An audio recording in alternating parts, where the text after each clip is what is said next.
दोस्तों, कर्म के पास ना कागज है ना किताब है, फिर भी सारे जगत का हिसाब है।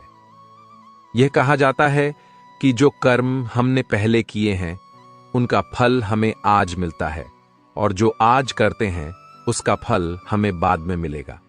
तो ऐसी कोई व्यवस्था क्यों नहीं हुई कि जो हम कर्म आज करें उसका फल आज मिल जाए, ताकि दुनिया में से सारे भ्रष्टाचार और जितने भी बुरे कर्म हैं सब मिट जाए। कुछ कर्मों का फल तुरंत मिलता है और कुछ का फल कालांतर में मिलता है। कैसे मिलता है, आइए समझते हैं। एक कहानी से हम समझेंगे कर्मों का खेल। आखिर अच्छे कर्मों का फल अच्छा और बुरे कर्मों का फल बुरा कैसे होता है। एक नगर में एक लालधारी नाम का आदमी रहता था। अपने व्यापार में नुकसान की वजह से पूरी तरह बर्बाद हो गया। उसके पास कुछ नहीं बचा। अब उसके पास केवल 5 स्वर्ण मुद्राएं बची थीं। तो उसने सोचा कि अगर मैं इस नगर में रहूंगा तो मेरा कुछ नहीं होने वाला। यही सोचकर वह उन 5 स्वर्ण मुद्राओं को लेकर दूसरे नगर के लिए रवाना हो गया। जब वह दूसरे नगर के लिए जा रहा था तो उसे रास्ते में एक महात्मा मिले। वह महात्मा बहुत ज्ञानी थे। उनके ज्ञान की चर्चा चारों तरफ फैली हुई थी। वह युवक महात्मा के पास गया और बोला, महात्मा जी, आप कहां जा रहे हैं? महात्मा ने उससे कहा कि मैं यहीं पास के नगर में जा रहा हूं। उस युवक ने सोचा कि चलो, अच्छा हुआ, साथ में मेरा भी सफर कट जाएगा। महात्मा ने उस युवक से पूछा कि बच्चा, तुम कहां जा रहे हो? तब उस युवक ने कहा कि महाराज, मैं पास के नगर में व्यापार करने के लिए जा रहा हूं। अब मेरे पास केवल 5 स्वर्ण मुद्राएं बची हैं। उन्हीं से मैं एक नया व्यापार शुरू करूंगा। इसके बाद उस युवक ने महात्मा को सारी बात बताई। फिर महात्मा के साथ साथ चलने लगा। थोड़ी दूर चलने के बाद उसे खामोशी अखरने लगी, क्योंकि महात्मा चुपचाप अपने मार्ग पर चले जा रहे थे। उस युवक ने कहा, महाराज, आप चुपचाप क्यों चल रहे हैं? इससे तो रास्ता बड़ा लंबा हो जाएगा। आप मुझे कोई ऐसी कहानी सुनाइए ना, जिससे यह सफर आराम से कट जाए और मेरे मन को शांति मिल जाए। उसके बाद वो महात्मा बोले, बच्चा, मैं कहानी तो सुना दूंगा, लेकिन मेरी कहानी सुनने के पैसे लगते हैं। मैं एक कहानी सुनाने के बदले में एक स्वर्ण मुद्रा लेता हूं। महात्मा की बात सुनकर उस युवक ने सोचा कि मेरे पास तो केवल 5 स्वर्ण मुद्राएं ही हैं, जिसमें से एक स्वर्ण मुद्रा देकर कहानी सुनना क्या बुद्धिमानी होगी। लेकिन यह बड़े ज्ञानी हैं।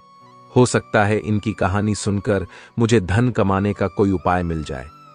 फिर कुछ सोच समझकर उसने एक स्वर्ण मुद्रा महात्मा जी को दे दी और बोला, लीजिए महाराज, लेकिन आपसे एक प्रार्थना है कि आप जो भी कहानी सुनाएं वह सच्ची हो। महात्मा बोले, ठीक है बेटा। महात्मा ने कहा, बेटा, जो भी जैसा भी और जितने दिन के लिए भी तुम्हें काम मिले वह काम तुम तुरंत कर लेना। महात्मा की बात सुनकर लालधारी बोला, मैं यह बात ध्यान में रखूंगा। आप कहानी सुनाइए। महात्मा बोले, कहानी तो खत्म हो गई। तब युवक ने कहा, यह कैसी कहानी थी महाराज? आपने जो बात कही है वह तो उपदेश था। तब महात्मा ने कहा, बेटा, यदि मेरे इस उपदेश को तुम याद रखोगे तो हमेशा फायदे में रहोगे। फिर महात्मा ने उस युवक से कहा कि चलो ठीक है, मैं तुम्हें दूसरी कहानी सुनाता हूं। निकालो एक और स्वर्ण मुद्रा। कुछ सोच समझकर लालधारी ने एक और स्वर्ण मुद्रा महात्मा को दे दी और कहा, कहानी सुनाओ महाराज। तब महात्मा कहने लगे कि बेटा, कभी किसी दूसरे के हक पर छल कपट और ईर्ष्या से अधिकार मत करना। दूसरे की वस्तु को मिट्टी के बराबर समझना और अपनी नीयत कभी उस पर खराब मत करना। यह सुनकर वह युवक बोला, फिर महाराज, तो महात्मा जी ने जवाब दिया, फिर क्या, बस हो गई, कहानी खत्म। तब उस युवक ने कहा, महाराज, आपने तो इस बार भी बस उपदेश ही दिया। तब उस महात्मा ने उससे कहा, बेटा, मेरे उपदेश बड़े कीमती हैं। फिर कुछ सोच समझकर उस युवक ने उनसे कहा, महाराज, यह लो तीसरी स्वर्ण मुद्रा और मुझे अगला उपदेश सुनाओ। महात्मा बड़े प्रसन्न हुए और बोले, बेटा, जीवन में कभी भी भूल कर भी किसी का रहस्य किसी अन्य को मत बताना। फिर उस युवक ने उनसे कहा, महाराज, यह लो, मेरे पास 2 स्वर्ण मुद्रा और बची है, मुझे 2 उपदेश और दे दो। फिर महात्मा ने चौथा उपदेश दिया और कहा, बेटा, तुम चाहे कितने ही आवश्यक कार्य से कहीं पर जा रहे हो, लेकिन यदि रास्ते में कोई तुम्हें बुलाकर प्रेम से बिठाता है तो उसकी बात ध्यान से जरूर सुनना, ठुकराना नहीं, चाहे तुम्हारा लाखों का ही नुकसान क्यों ना हो जाए। और 5वां उपदेश, दुराचारी स्त्री का कभी जीवन में विश्वास मत करना, क्योंकि उसके दिल और दिमाग का कोई ठिकाना नहीं होता। इतनी बातचीत के बाद वह दोनों काफी दूर निकल आए। तब महात्मा ने कहा, अच्छा बेटा, अब तुम्हारा और मेरा रास्ता अलग हो गया। अब मैं अपने रास्ते जाता हूं और तुम अपने रास्ते जाओ, और मेरे बताए यह 5 उपदेश कभी भूलना मत। तब लालधारी ने उनसे कहा, महाराज, मैं आपकी बातों को हमेशा याद रखूंगा। और इसके बाद वह महात्मा अपनी राह पर चले गए और लालधारी अपनी राह पर। अब लालधारी सोच रहा था कि महात्मा की कही गई बातें अवश्य ही उपयोगी सिद्ध होगी, परंतु महाराज, मुझे यह उपदेश बिना कोई पैसे लिए भी तो बता सकते थे। आखिर उन्होंने मुझसे पैसे क्यों लिए? उन्हें पैसों की क्या आवश्यकता है? फिर उसने सोचा कि कोई बात नहीं, बाद में मैं इस बारे में उनसे पूछ लूंगा। और चलते चलते वह एक नगर में पहुंचा। अब उसके पास कोई धन नहीं था, इसलिए वह कोई व्यापार भी नहीं कर सकता था। वह नौकरी की तलाश में लोगों से पूछने लगा और वहां पर उसे दिनेश नाम का एक युवक मिला। उसने लालधारी को बताया कि मैं राजा के यहां काम करता हूं, मेरा काम घोड़ों की देखभाल करना है, लेकिन मेरी मां बहुत बीमार है, इसीलिए मुझे 1 माह की छुट्टी चाहिए ताकि मैं अपनी मां के पास जा सकूं। अगर तुम मेरी जगह पर 1 महीने तक काम करने के लिए तैयार हो तो चलो मेरे साथ। दिनेश की बात सुनकर लालधारी मान गया। राजा की एक बेटी थी जो कि बहुत सुंदर थी। राजा उसे अत्यधिक प्रेम करते थे। इसके अलावा राजा को घुड़सवारी का भी बहुत शौक था, इसलिए उन्होंने बहुत सारे घोड़े पाल रखे थे, जिनकी देखभाल के लिए बहुत सारे सेवक भी रखे थे, जिसमें से एक दिनेश भी था। दिनेश लालधारी को लेकर राजा के पास गया और बोला, महाराज, इसका नाम लालधारी है, मैं अपने स्थान पर इसको रखकर 1 महीने के लिए अपनी मां के पास जाना चाहता हूं। तब राजा ने कहा, मुझे इससे कोई दिक्कत नहीं, लेकिन अगर मेरे घोड़ों को कुछ भी हुआ तो उसके जिम्मेदार तुम होगे, तुम्हें ही दंड भुगतना पड़ेगा। दिनेश ने कहा, ठीक है महाराज, आप चिंता ना करें, इसको मैं सब समझा दूंगा। फिर दिनेश ने लालधारी को काम समझा दिया। उसके बाद लालधारी अच्छे से देखभाल करने लगा और दिनेश अपनी मां से मिलने के लिए चला गया। राजा घोड़ों को खिलाने के लिए प्रत्येक सेवक को 20 शेर चना देता था। लालधारी ने 20 शेर चने लिए और अपने अस्तबल में आ गया। वो उन चनों को पानी में भिगो देता था, फिर उसे कूटकर घोड़ों को खिलाता था। अपना काम पूरा करने के बाद लालधारी ने सोचा, क्यों ना सेवकों के पास जाकर थोड़ी मस्ती की जाए। यह सोचकर वह उस बड़े से कमरे में पहुंचा जहां पर अन्य सेवक बैठे हुए थे और मौज मस्ती कर रहे थे। लालधारी ने देखा कि वह सभी शराब पी रहे थे। लालधारी ने उनसे कहा, तुम सबने अपना काम पूरा नहीं किया और नशा करने लग गए। तब उन अन्य सेवकों ने उससे कहा, अरे नहीं भाई, बिना काम पूरा किए भला किसमें इतनी हिम्मत है जो नशा पानी करे। भाई, हमने घोड़ों को खुराक डाल दी है।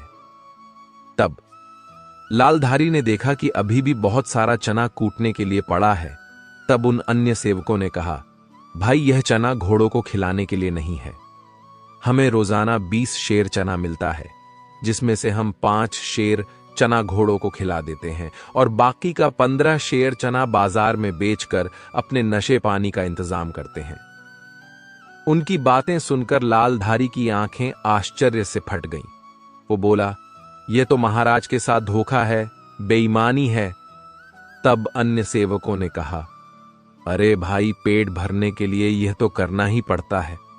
और हां, हमारी एक बात का ध्यान रखना, उनको यह बात पता नहीं चलनी चाहिए, वरना तुम्हें अपनी जान से भी हाथ धोना पड़ेगा। लालधारी उनकी बातें सुनकर चुपचाप अपने कमरे में चला गया और अपनी चारपाई पर लेट गया। उसके मन में विभिन्न प्रकार के विचार आने लगे। वह सोचने लगा कि वह लोग ठीक कह रहे हैं। कल से मैं भी इसी तरह से बेईमानी से काम करूंगा और ढेर सारे रुपए बचा लूंगा, फिर अपना कोई व्यवसाय शुरू कर लूंगा। लेकिन तभी उन महात्मा के द्वारा कही गई दूसरी बात उसके कानों में गूंजने लगी। बेटा, किसी दूसरे के ऊपर छल कपट से अपना अधिकार मत करना, दूसरे की वस्तु को मिट्टी के बराबर ही समझना, उसके ऊपर अपनी नीयत कभी खराब मत करना। यह सोचकर वह बोला, नहीं नहीं, मैं ऐसा नहीं करूंगा। अगले दिन से लालधारी अपना काम ईमानदारी से करने लगा। उसकी अच्छी देखभाल से उसके घोड़े 1 महीने के भीतर ही अस्तबल के सबसे सुंदर और तंदुरुस्त और ताकतवर घोड़े बन गए। एक दिन दरबार में राजा ने अपने मंत्री से कहा, मंत्री जी, बहुत दिन हो गए, मैंने अपने प्रिय घोड़ों को नहीं देखा। आप सेवकों को यह कह दो कि वह सब अपने घोड़ों को लेकर शाही मैदान में आ जाए। मैं कल अपने घोड़ों को देखना चाहता हूं।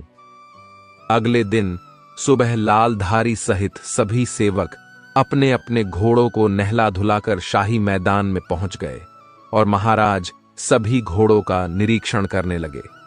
महाराज ने देखा कि उनके सभी घोड़े बिल्कुल अस्वस्थ दिख रहे हैं। ये देखकर महाराज को बड़ा ही क्रोध आ रहा था।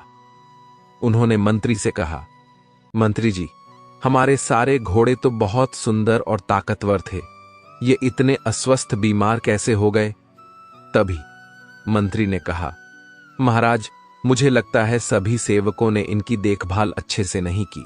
इसके बाद राजा आगे बढ़े तो उन्होंने देखा कि लालधारी के घोड़े ही स्वस्थ और तंदुरुस्त हैं। यह देखकर राजा की आंखों में चमक आ गई और लालधारी से बोले, तुम कल राजमहल में आओ, मुझे तुमसे कुछ बात करनी है। राजा का आदेश पाकर अगले दिन लालधारी राजमहल पहुंचा। राजा ने उससे पूछा, दूसरे सेवकों के घोड़े इतने अस्वस्थ क्यों हैं, जबकि सबको एक सा भोजन दिया जाता है, सबकी एक सी देखभाल होती है? तब कुछ सोच समझकर लालधारी ने कहा, महाराज, तभी जवाब दे सकता हूं जब बाकी सभी सेवक यहां पर मौजूद हों। इसके बाद राजा ने कहा, ठीक है, सभी सेवकों को यहां पर बुलाया जाए। राजा की आज्ञा पाकर सभी सेवक वहां पर आ पहुंचे।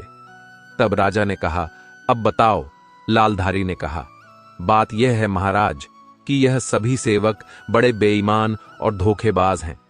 आपकी आज्ञा यह थी कि सभी को 20 शेर चना घोड़ों को खिलाना है, लेकिन यह लोग केवल 5 शेर चना ही घोड़ों को खिलाते थे और बाकी का 15 शेर चना बाजार में बेच देते थे। लेकिन मैंने ऐसा नहीं किया। मैंने 20 शेर चना रोजाना घोड़ों को खिलाया है। इसीलिए मेरे घोड़े सुंदर, तंदुरुस्त और ताकतवर हैं। लालधारी की बात सुनकर महाराज को क्रोध आ गया। तब बाकी सेवकों पर चिल्लाते हुए बोले, धोखेबाजों, क्या यह बात सच है? जवाब दो, वरना मैं तुम्हारी गर्दन अभी धड़ से अलग कर दूंगा। राजा का क्रोध देखकर सभी सेवक डर के मारे कांपने लगे और बोले, क्षमा करें महाराज, क्षमा करें, हमसे गलती हो गई। हम विश्वास दिलाते हैं कि अब कभी ऐसी गलती दोबारा नहीं होगी। तब लालधारी कहता है, महाराज, आपसे यही कहना चाहता हूं कि इस बार आप इन्हें क्षमा कर दीजिए। लालधारी के कहने पर राजा ने उनको माफ कर दिया और लालधारी से कहा, मैं आज से तुम्हें अस्तबल का मुख्य निरीक्षक घोषित करता हूं। आज से तुम्हारा काम इन सभी की हरकतों पर निगरानी रखने का होगा, जिसकी पगार में तुम्हें 500 स्वर्ण मुद्रा मिलेंगी और साथ ही भोजन और रहने का स्थान भी मिलेगा। यदि इनमें से अब की बार कोई मुट्ठी भर चना भी गायब करे तो इसकी सूचना मुझे देना।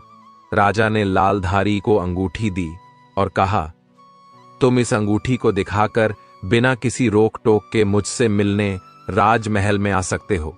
इसके बाद लालधारी के सेवक महल से बाहर आ गए। तब लालधारी सेवकों से कहता है, भाई इस बार तो मैंने तुम्हें बचा लिया, लेकिन अगली बार तुमने कोई गड़बड़ी की तो तुम्हें कठोर दंड मिलेगा। तब यह सुनकर सभी सेवकों ने एक साथ कहा कि नहीं सरकार, अब कोई गड़बड़ी नहीं होगी। उस दिन के बाद से फिर किसी सेवक ने कोई भी बेईमानी नहीं की और पूरी ईमानदारी से अपने काम में लग गए। इसका परिणाम यह हुआ कि जल्द ही सारे घोड़े तंदुरुस्त और स्वस्थ दिखाई देने लगे। यह देखकर राजा भी बड़े प्रसन्न हो उठे। कुछ ही दिन बीतने के बाद दिनेश भी अपने नगर से वापस लौट आया। उसने जब घोड़ों को देखा तो वह हैरान रह गया, क्योंकि सब घोड़े बड़े ही सुंदर और ताकतवर नजर आ रहे थे। तभी बाकी सेवकों ने दिनेश को घेर लिया और सारी कहानी सुनाई कि किस तरह लालधारी ने बेईमानी पकड़ ली और खुद मुख्य निरीक्षक बन गया। उनकी बात सुनकर दिनेश ने कहा, अब मैं वापस आ गया हूं, तुम लोग चिंता मत करो। इसके बाद दिनेश अपने कमरे में चला गया। उसने देखा कि कमरा बहुत साफ सुथरा था। इसके बाद वह एक तरफ अपने बिस्तर पर लेट गया। लालधारी उसको देखकर बड़ा खुश हुआ और उससे बोला, दिनेश भाई तुम कब आए? दिनेश ने कहा, मैं अभी कुछ देर पहले ही आया हूं। इसके बाद दोनों आपस में बात करने लगे। तब लालधारी ने सारी घटना बताई जो दिनेश पहले से ही जान चुका था। इसके बाद दोनों ने भोजन किया और अपने अपने बिस्तर पर लेट गए। दिनेश को नींद नहीं आ रही थी, बिजली कड़क रही थी। इधर राजकुमारी को नींद नहीं आ रही थी। वह अपने कमरे में इधर उधर घूम रही थी। फिर उसने अपने कमरे के एक तख्ते को हटाया जिसके नीचे एक गुप्त रास्ता था। वह तुरंत उस गुप्त रास्ते की सीढ़ियों से नीचे उतरने लगी। उधर तेज बिजली कड़कने की आवाज सुनकर लालधारी की नींद खुल गई। वह कमरे के बाहर खुली हवा में निकल गया। एक लकड़ी का तख्ता एक तरफ हटा, उसमें से राजकुमारी निकलकर बाहर आई। असल में यह उसी गुप्त रास्ते का दूसरा हिस्सा था जो राजकुमारी के कमरे से लेकर दिनेश के कमरे तक खुलता था। इस गुप्त रास्ते से राजकुमारी निकली और दिनेश को उठाने लगी। दिनेश घबरा कर उठ गया और बोला, राजकुमारी तुम इस समय यहां क्यों आई हो? जल्दी वापस लौट जाओ, यहां पर लालधारी है। दिनेश ने देखा कि लालधारी कमरे में नहीं है। राजकुमारी बोली, कौन लालधारी? दिनेश ने राजकुमारी को लालधारी के बारे में सब बता दिया। असल बात यह थी कि दिनेश और राजकुमारी का प्रेम प्रसंग चल रहा था, जिसके बारे में किसी को कोई सूचना नहीं थी। राजकुमारी ने कहा, तुम चिंता मत करो दिनेश, मेरे रहते हुए तुम्हें कोई नीचा नहीं दिखा सकता है। तुम कल सुबह देखना कि मैं उसे कैसे मजा चखाती हूं। इधर जब लालधारी कमरे में वापस लौटा तो कमरे के भीतर से आवाजें आ रही थीं। आवाजों को सुनकर वह हैरान रह गया और अपने कमरे के बाहर खड़ा होकर सोचने लगा कि इतनी रात में दिनेश किस स्त्री से बातें कर रहा है। दरवाजा बंद था, इसलिए लालधारी ने भीतर की तरफ झांका और राजकुमारी को देखकर वह हैरान रह गया और सोचने लगा, हे भगवान, यह मैं क्या देख रहा हूं? राजकुमारी सेवक दिनेश के साथ क्या कर रही है? मुझे इसी समय महाराज को यह खबर बता देनी चाहिए। यह दिनेश तो महाराज की पगड़ी उछालना चाहता है। तभी उसके कान में महात्मा की कही गई बात गूंजी, बेटा लालधारी, किसी का रहस्य किसी दूसरे को मत बताना, वरना खुद ही मुसीबत में फंस जाओगे। यही सोचकर वह कमरे के बाहर ही छुपकर राजकुमारी के जाने का इंतजार करने लगा। दिनेश ने राजकुमारी से कहा, वो लालधारी किसी भी समय आ सकता है, तुम वापस महल लौट जाओ। इसके बाद राजकुमारी उसी गुप्त रास्ते से अपने कमरे में लौट गई। इसके बाद दिनेश चुपचाप अपने बिस्तर पर लेट गया। लालधारी ने इंतजार करने के बाद देखा कि राजकुमारी कमरे से बाहर नहीं निकली, तो उसने खिड़की के भीतर से देखा कि राजकुमारी भीतर नहीं थी। कुछ सोच समझकर उसने दरवाजा खोला और मन में बोला, आश्चर्य है, दरवाजा भी खुला है, यह सब क्या चक्कर है? फिर वह चुपचाप अपनी चारपाई पर लेट गया और सोचने लगा, इस कमरे में कोई गुप्त मार्ग है जहां से राजकुमारी आई और चली गई। फिर उसने कहा, कल सुबह मैं इसका पता लगाऊंगा। दूसरी तरफ राजकुमारी अपने कमरे में पहुंच गई और वहां पहुंचकर जोर जोर से चिल्लाने लगी, बचाओ बचाओ, मुझे बचाओ। राजकुमारी की चीख सुनकर राजा दौड़े आए और बोले, क्या हुआ बेटी? तो राजकुमारी ने घड़ियाली आंसू बहाते हुए कहा, पिताजी, आपके अस्तबल का मुख्य निरीक्षक अभी अभी मेरे कमरे में आया था। वह मेरी इज्जत लूटना चाहता था, लेकिन जब मैं चीखने लगी तो वह खिड़की कूद कर भाग गया। राजकुमारी की बात सुनकर राजा बहुत क्रोधित हो गया और बोला, उसकी इतनी हिम्मत, आखिर वह भीतर घुसा तो गुस्सा कैसे? उसे कठोर दंड दिया जाएगा। फिर राजकुमारी ने कहा, पिताजी, कठोर दंड से काम नहीं चलेगा, मुझे उसका सिर चाहिए, वरना मैं भोजन नहीं करूंगी। राजा ने कहा, बेटी, तुम्हारी इच्छा अवश्य पूरी होगी। राजकुमारी ने सोचा, मेरी इच्छा तो बड़ी जल्द ही पूरी हो गई, अब मेरे और दिनेश के बीच का कांटा समाप्त हो जाएगा। इसके बाद राजकुमारी आराम से अपने कमरे में लेट गई। उधर राजा को नींद नहीं आ रही थी। वह विचार कर रहा था कि मैं कल सुबह लालधारी को दंड दूंगा, लेकिन फिर उसने सोचा कि जब और लोग मुझसे पूछेंगे कि मैं लालधारी दंड क्यों दे रहा हूं, तब मैं क्या जवाब दूंगा? अगर मैं सच कहूंगा तो मेरी बदनामी होगी। लोग मेरे सामने तो कुछ नहीं बोलेंगे, लेकिन मेरे पीठ पीछे मेरा मजाक बनाएंगे कि एक मामूली से आदमी ने राजा की बेटी की इज्जत के साथ खेलने की कोशिश की। यही सोचकर राजा खामोश हो गया। तब उसके मन में एक योजना आई कि मैं गुप्त तरीके से लालधारी को मरवा देता हूं, किसी को पता भी नहीं चलेगा और मेरा काम भी हो जाएगा। इसके बाद सुबह होने पर राजा नसीम कसाई के पास गया और उससे बोला, नसीम, तुम्हें मेरा एक काम करना है। नसीम ने कहा, आज्ञा करो महाराज। तब महाराज ने कहा, तुम्हें एक व्यक्ति का सिर काटना है।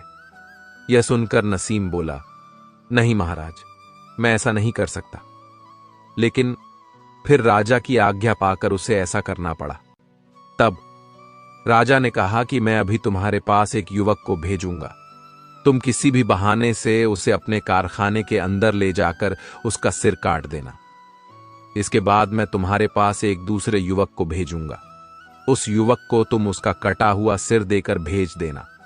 नसीम ने कहा, ठीक है महाराज। इसके बाद महाराज अपने महल वापस लौट आए और लालधारी से कहा, लालधारी, इसी वक्त नसीम कसाई के कारखाने जाओ। वहां पर तुम्हें वह जो भी चीज दे उसे लेकर मेरे पास आओ। राजा का आदेश पाते ही लालधारी सोचने लगा, कसाई से क्या काम हो सकता है। लेकिन फिर उसने सोचा कि मुझे क्या, मुझे तो अपना काम करना है। जैसे ही वह कुछ दूर पहुंचा तो एक पेड़ के नीचे कुछ साधु बैठे हुए दिखाई दिए। वे आपस में धर्म उपदेश के ऊपर चर्चा कर रहे थे। लालधारी जाकर खड़ा हो गया। तभी एक साधु ने कहा, बच्चा, खड़े क्यों हो? हमारे पास बैठ जाओ और कुछ देर तक उपदेशों का आनंद लो। तब लालधारी बोला, गुरुदेव, मैं किसी जरूरी काम से जा रहा हूं, इसीलिए रुक नहीं सकता। लेकिन जैसे ही उसने आगे कदम बढ़ाया तो उसके कानों में महात्मा द्वारा बताई गई बात गूंजने लगी कि बेटा, तुम किसी आवश्यक कार्य से ही क्यों ना जा रहे हो, लेकिन यदि मार्ग में तुम्हें कोई प्रेम से बोले तो बैठकर उसकी बात अवश्य सुनना, उसकी बात ठुकराना नहीं, चाहे तुम्हारा लाखों का ही नुकसान क्यों ना हो रहा हो।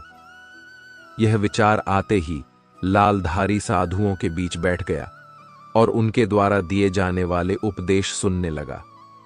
उधर राजा सोचने लगा कि नसीम कसाई के पास लालधारी का सिर लेने के लिए किसको भेजूं। तभी राजा की दृष्टि दिनेश पर पड़ी। उन्होंने दिनेश को बुलाया और कहा, दिनेश, तुम इसी वक्त नसीम कसाई के कारखाने में जाओ और जो भी चीज वह तुम्हें दे उसे लेकर मेरे पास आओ। इसके बाद दिनेश राजा की आज्ञा पाकर तुरंत नसीम कसाई के पास पहुंच गया। उधर नसीम कसाई को लगा कि यही वह व्यक्ति है जिसका मुझे सिर काटना है। इसके बाद नसीम कसाई उसे चुपचाप अंदर ले गया और उससे कहा कि तुम्हारे पीछे जो बक्सा रखा है उसमें एक पोटली है, उसे निकाल दो। जैसे ही दिनेश पीछे पलटा तो नसीम ने अपनी तेज धारदार तलवार से उसकी गर्दन काट दी और उस गर्दन को कपड़े में लपेट कर रख दिया और उसके धड़ को कहीं और छुपा दिया। इसके बाद उधर जब उपदेश खत्म हुआ तो लालधारी कसाई के पास गया और बोला, महाराज ने कुछ सामान लाने के लिए बोला है, वो मुझे दे दो। नसीम ने सोचा कि यही वो दूसरा व्यक्ति है जिसको मुझे वो सिर देना है। नसीम कसाई ने लालधारी को वह कटासर दे दिया और कहा, इसको ले जाकर महाराज को दे देना। लालधारी के कटे हुए सिर को लेकर महाराज के पास पहुंचा। जैसे ही महाराज और राजकुमारी ने लालधारी को देखा तो वह दंग रह गए। लालधारी ने कहा, महाराज, आपने मुझे नसीम कसाई के पास भेजा था, लेकिन मैं रास्ते में किसी वजह से लेट हो गया, इसलिए मुझे आने में थोड़ा समय लग गया। लालधारी की बात सुनकर राजा को समझते देर नहीं लगी कि लालधारी की जगह दिनेश कसाई के पास पहले पहुंच गया। इसके बाद राजा ने कहा कि तुम्हारे हाथ में क्या है? तो लालधारी बोला, खोलकर दिखाता हूं महाराज। जैसे ही लालधारी ने थैला खोलकर दिखाया जिसमें दिनेश का सर था, यह देखकर राजकुमारी जोर जोर से रोने लगी और कहने लगी, मेरे प्रिय, तुम मुझे छोड़कर क्यों चले गए? मुझे क्या पता था कि मेरी चाल तुम्हारी ही जान ले लेगी। यह सुनकर राजा ने कहा, बेटी, तुम यह क्या कह रही हो? तब राजकुमारी ने कहा, पिताजी, मुझे माफ कर दीजिए, यह सब मेरे ही कर्मों का नतीजा है। मैं लालधारी को मरवाना चाहती थी। उसने फिर पूरी बात राजा को बताई। दोस्तों, इसलिए कभी भी किसी के लिए बुरा मत सोचो, क्योंकि आप किसी के लिए बुरा सोचोगे तो सबसे पहले आपके